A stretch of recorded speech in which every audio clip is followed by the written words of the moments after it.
Ciao a tutti, da streghe a strateghe in amore. Se vuoi far innamorare l'uomo che desideri, la persona che ti interessa, devi diventare una stratega. Non serve essere una strega, fare le pozioni magiche, ma devi diventare una stratega, cioè devi elaborare delle strategie che partono da un presupposto fondamentale, che tu abbia quello che viene chiamato il distacco dal risultato. Cos'è il distacco dal risultato? È non essere bisognose, perché se sei bisognosa, non riuscirai a sedurre nessuno.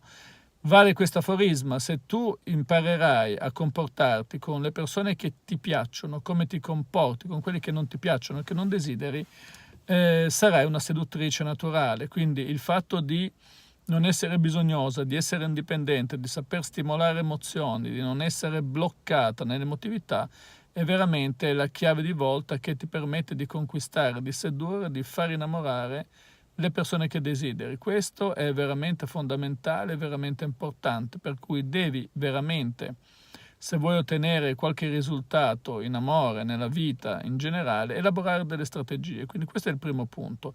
Il secondo punto qual è? Devi calibrare le tue strategie sulla persona che ti interessa, quindi devi capire quali sono i punti deboli dell'uomo che ti interessa.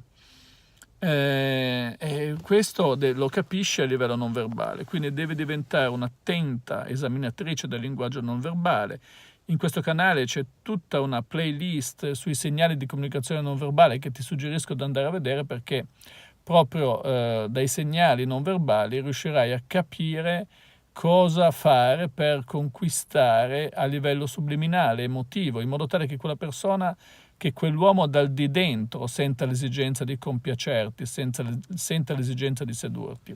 È ovvio che la strategia su cosa deve essere basata? Deve essere basata su un tuo obiettivo. Devi definire prima un obiettivo. Che cosa vuoi veramente da una relazione sentimentale? Tieni presente che gli obiettivi vanno definiti in modo SMART: specifico, misurabile, accessibile, realistico e temporalmente collocato. Un obiettivo deve essere specifico, devi sapere esattamente quello che vuoi in modo specifico, realistico, misurabile anche, cioè devi misurare e avere la capacità di capire se ti stai avvicinando o se ti stai allontanando dal tuo obiettivo. La misura può essere ad esempio la reazione che ha l'altra persona quando interagisce con te.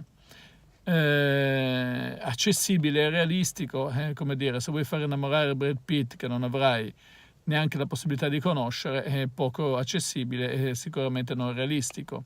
E temporalmente collocato, devi definire dei tempi. Una donna ad esempio ha degli orologi biologici, quindi è molto importante per una donna definire dei tempi in cui raggiungere gli obiettivi, che possono anche essere suddivisi in sotto-obiettivi. Questo ti permette poi di agire strategicamente, però una volta che tu hai trovato la persona che pensi che possa essere quella giusta, devi necessariamente lavorare a livello emotivo e a livello non verbale. Vai a vedere il video, potrai trovare degli spunti di informazione utili per elaborare la tua personale strategia in questa personale relazione che vuoi raggiungere. Bene, per questo video è tutto. Seguimi anche sulla pagina Instagram Massimo Taramasco. Ciao!